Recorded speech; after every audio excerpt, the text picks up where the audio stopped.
আপনার সন্তান আল্লাহর কাছে অভিযোগ করে বলবে, মাবুদ আমার বাপের বুকে পাড়া দিয়ে আমি আজকে দুদিকে যাব, আমার বাপকে আজকে আনো, আমার মাকে আনো। আমার চুলটা লাল হতো না যদি আমার বাবা শাসন করত। রাসূল সাল্লাল্লাহু আলাইহি সাল্লাম প্রত্যেকটি মানুষকে বলেছেন, কুল্লুকুম রাইন কুল্লুকুম মাসউলুন আন রাইয়াতিহি। সবাই এক একজন রাখাল। রাসূল সাল্লাল্লাহু আলাইহি সাল্লাম বলতেন, আমি রাখাল, আমি আমার উম্মতের জন্য রাখাল।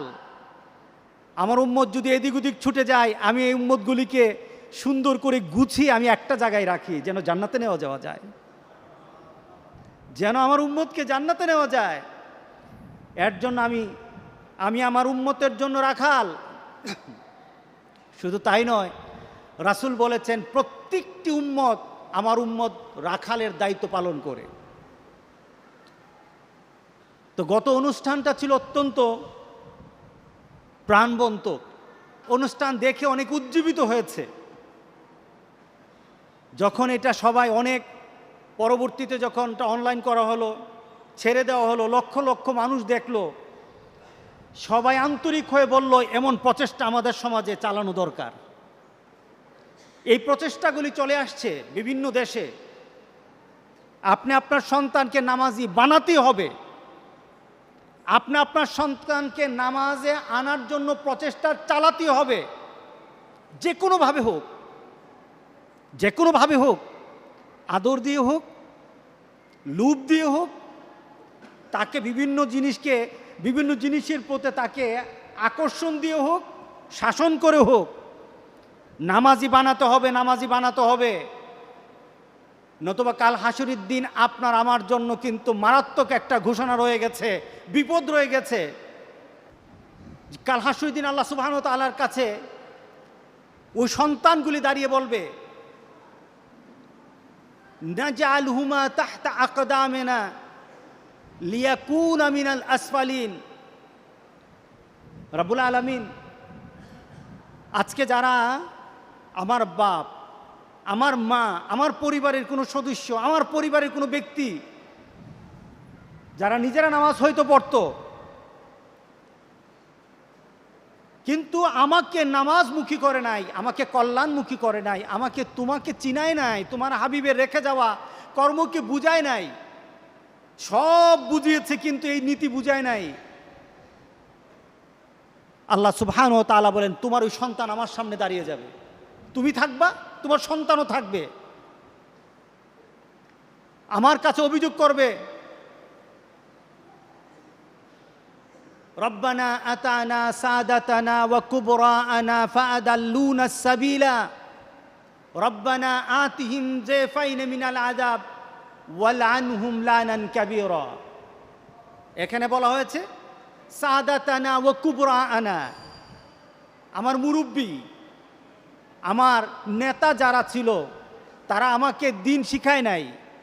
আবার অপর আয়াতে আল্লাহ বলেছেন, সন্তান দাঁড়িয়ে বলবে, মাবুদ আমার বাবা, আমার পরিবারের আত্মীয় স্বজন, আমার পরিচিত জন কেউ আমাকে নামাজের কথা বলে নাই, রাস্তা দিয়ে হেঁটে গেছে, আমাকে পরিবর্তনের কথা বলে নাই। আমি গতকাল বিকালবেলা মাদ্রাসার মাঠের দিকে যাচ্ছি, এমন সময় একটা ছেলেকে দেখলাম, আমাকে দেখে কেউ দৌড়ে চলে যায়, কিন্তু আমি মনে করলাম ছেলেটাকে ডাকা দরকার। ছেলের বাবা হতো অন্ধ, ছেলের বাবা হতো বুঝে না, মা বুঝে না, এই ছেলেটা দুজুকের দিকে চলে যাচ্ছে। ছেলের বাবা হয়তো বুঝে না যে আমার ছেলেটাকে আমি ধ্বংস করে দিচ্ছি। আমি ছেলেটাকে দৌড়িয়ে আনলাম, সে ভাগতেছিল, আমি বললাম এদিকে আয়, ভাগিস না। ছেলেটাকে কাছে এনে বললাম, তুই যে চুলটাকে লাল করেছিস, চুলটা লাল, তোর আব্বাকে বলিস আমার সাথে দেখা করতে। অনেকে চিন্তা করবে আমার ছেলে যেভাবে চলে আপনার কি, আমার কিছু না, আমার তো কিছু না। আপনার ছেলে যদি হারামি করে আমার কিছু না, আপনার ছেলে যদি বেনামাজি হয় আমার কিছু না। রাস্তায় যখন হাঁটতে বের হই দেখা যায় ছেলেরা ২০-২৫ জন দাঁড়িয়ে গল্পগুজব করে 20-25 জন, কিন্তু এই ছেলেগুলি কোনো সময় মসজিদে পাই না আমরা। এই ছেলেগুলিকে মসজিদে দেখি না। যেই বাবারা এই সন্তানের জন্য প্রচেষ্টা চালায় না, বাপ নামের কলঙ্ক তারা আখিরাতে নাজআলহুমা তাহতা আকদামিনা। আপনার সন্তান আল্লাহর কাছে অভিযোগ করে বলবে, মাবুদ আমার বাপের বুকে পাড়া দিয়ে আমি আজকে দুদিকে যাব। আমার বাপকে আজকে আনো, আমার মাকে আনো। আমার চুলটা লাল হতো না যদি আমার বাবা শাসন করত।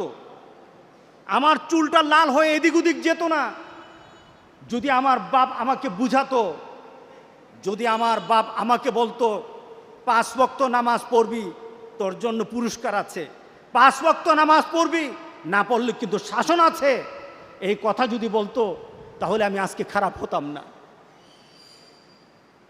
অনেক দিন আগের এক ঘটনা, একটা ছেলে অ্যাক্সিডেন্ট করলো, একটা ইউনিভার্সিটির টিচার, পাশে তার আরেক বন্ধু। ওই ছেলেটা ছিল নামাজি, আর যে ছেলেটা অ্যাক্সিডেন্ট করেছে গাড়ি ড্রাইভ করা অবস্থায়, ওই ছেলেটা বড় লোকের ছেলে ছিল, পয়সাওয়ালা ধনীর ছেলে। আল্লাহ কি আল্লাহর লাগে নাকি? নামাজ কি নামাজ আর লাগে নাকি? মুহাম্মদ সাল্লাল্লাহু আলাইহি সাল্লামের নীতি কি? এই নীতি ছাড়াই তো সুন্দর নীতি আমরা পাই। ওরা আল্লাহ রাসূলের শিক্ষা পায় নাই, পরিবার থেকে শিক্ষা পায় নাই, অ্যাক্সিডেন্ট করলো।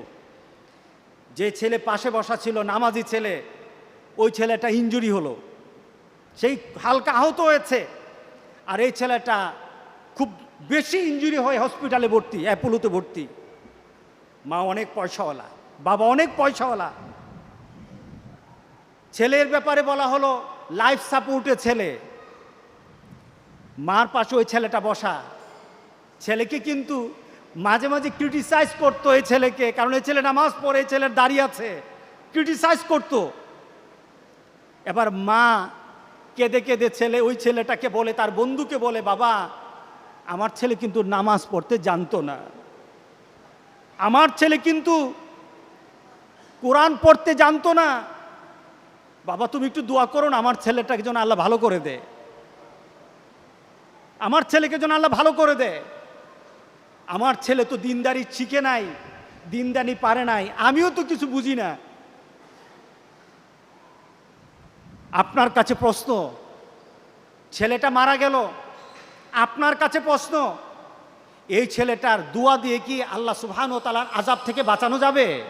না, দোয়া দিয়ে বাঁচানো যাবে না। ছেলে যখন, গ্রামের একটা কথা আছে, কাঁচাতে না নোয়ালে বাস, পাকলে করে ঠাস ঠাস। ছোট কাল থেকে যদি তুমি তোমার বাচ্চাটাকে আল্লাহ এবং রাসূলের নীতিতে নিয়ে আসতা, এই ছেলের জন্য কেউই দোয়া করুক আর না করুক, আল্লাহ সুবহানাহু ওয়া তাআলা তাকে কবুল করে নিতেনি। তুমি ছোট কাল থেকে তাকে শিক্ষা দিতা। আর যখন মৃত্যুর দুয়ারে তুমি তখন চিন্তা করো তোমার ছেলে কিছু পারে না, আরেকজনের দোয়া দিয়ে তোমার ছেলেকে পার করবা, এই নীতি কোন আল্লাহ রাসূল দিয়ে আমাদেরকে যায় নাই।